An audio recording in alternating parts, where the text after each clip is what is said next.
आज के इस कार्यक्रम में अपना बहुत खूबसूरत भाषण अभी दे करके आपसे विदा लेने वाले आपके प्रदेश अध्यक्ष भाई डॉक्टर अखिलेश प्रसाद सिंह जी, अल्पसंख्यक विभाग के प्रदेश चेयरमैन उमर खान जी, आपके जिला अध्यक्ष भारत भूषण दुबे जी, पड़ोस के जिला अध्यक्ष गप्पू राय जी, पूर्व विधायक मदन मोहन तिवारी जी, अमित सिंह टुन्ना जी, जिला चेयरमैन अमजद अली साहब, अबू बकर जी, समीक्षा शर्मा जी, हमारे स्टेट के प्रभारी आपके अल्पसंख्यक विभाग के शमीम जी, गुंजन पटेल साहब, इरशाद हुसैन जी, जयेश सिंह जी, अभिषेक रंजन जी, आबिद हुसैन जी, नरेश राम जी, उसैदुर रहमान साहब, गुलरेज साहब, तुफैल अनवर जी, दौलत इमाम साहब, और इस कार्यक्रम में अपनी पूरी ऊर्जा के साथ लगे हुए वसी अहमद साहब और मेरी आंखों के सामने बड़ी तादाद में मौजूद नरकटियागंज और उसके आसपास के साथियों, घर सजाने का तसव्वुर तो बहुत बात का है। घर सजाने का तसव्वुर तो बहुत बात का है, पहले ये तय हो कि इस घर को बचाएं कैसे। क्या बात है। दिल्ली से अगर 1000 किलोमीटर दूर चल करके आपके बीच में हैं, अगर प्रदेश अध्यक्ष आपके अखिलेश जी अपने तमाम कार्यक्रम छोड़ करके इस कार्यक्रम में बैठे हैं और आपको जागरूक करने के लिए संविधान जिंदाबाद का नारा लगा रहे हैं, तो इसका मकसद और इसका मतलब आपको समझना पड़ेगा। मैं चंपारण की धरती पर खड़ा हूं। पूरी दुनिया में जब भी चंपारण का नाम आता है तो पूरी दुनिया बड़े अदब से इस इलाके को सर झुका के ये कहती है कि ये वो सरजमीन है जहां कभी महात्मा गांधी जी ने इसे अपनी कर्मभूमि बनाया और यहां से एक बड़े आंदोलन की शुरुआत की। मैं उस धरती पर खड़ा हूं। आपसे अगले 2, 3, 4, 5 मिनट जरूरी गुफ्तगू करना चाहता हूं। सबसे पहले तो मैं भाई अखिलेश जी को बधाई दूंगा। परिवार के मुखिया का जैसा भाषण होना चाहिए, परिवार के बड़े व्यक्ति का जैसा दिशा निर्देशन होना चाहिए, वो आज आपके भाषण में मुझे दिखाई पड़ा। मैं चाहता हूं एक बार जोरदार ताली बजाएं आज के उनके संबोधन के लिए। घर की दीवार में खुद तुमने किया है सुराख, अब कोई झांक रहा है तो शिकायत कैसी। वाह वाह।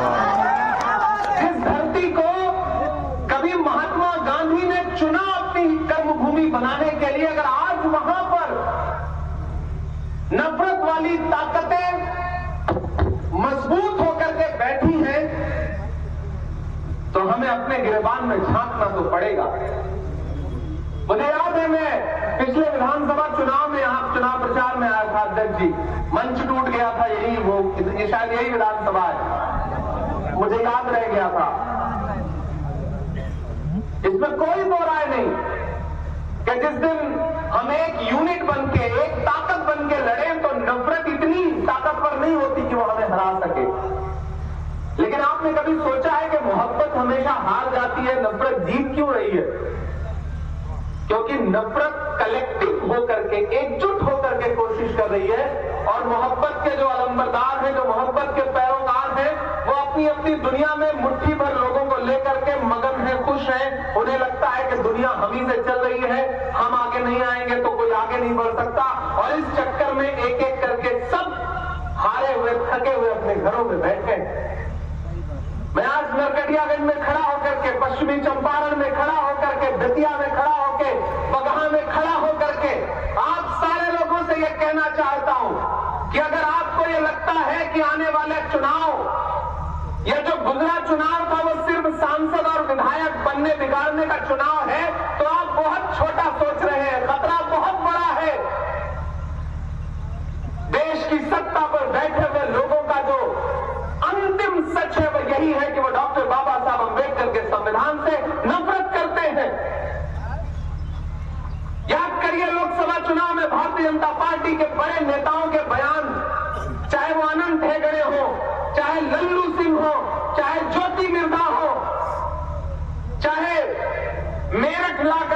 मुंबई से चुनाव लड़ाए गए और मौजूदा सांसद अरुण गोविल हो, नारा क्या था?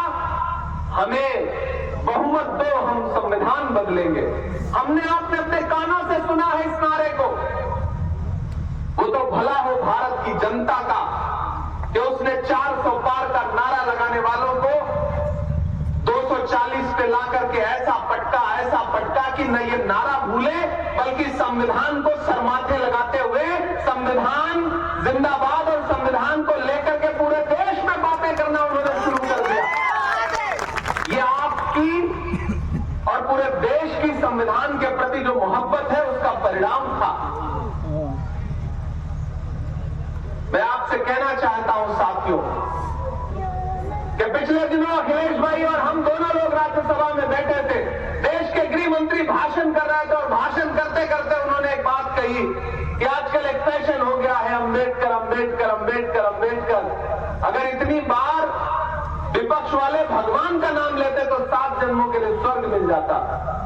ये एक अहंकार की भाषा थी जिसका पूरी कांग्रेस पार्टी ने मजबूती के साथ वहां विरोध किया और विरोध करने के बाद संसद के बाहर संसद परिसर में भी विरोध किया और उसका परिणाम यह रहा कि देश के गृह मंत्री को माफी मांगनी पड़ी, देश के प्रधानमंत्री को एक दिन में 5-6 ट्वीट करने पड़े। ये रहा कांग्रेस पार्टी और विपक्ष की ताकत का असर। लेकिन ये बात उनके मुंह से ऐसे ही नहीं निकल आई। इसके पीछे जो एक पूरी सोच है उस सोच को समझना पड़ेगा।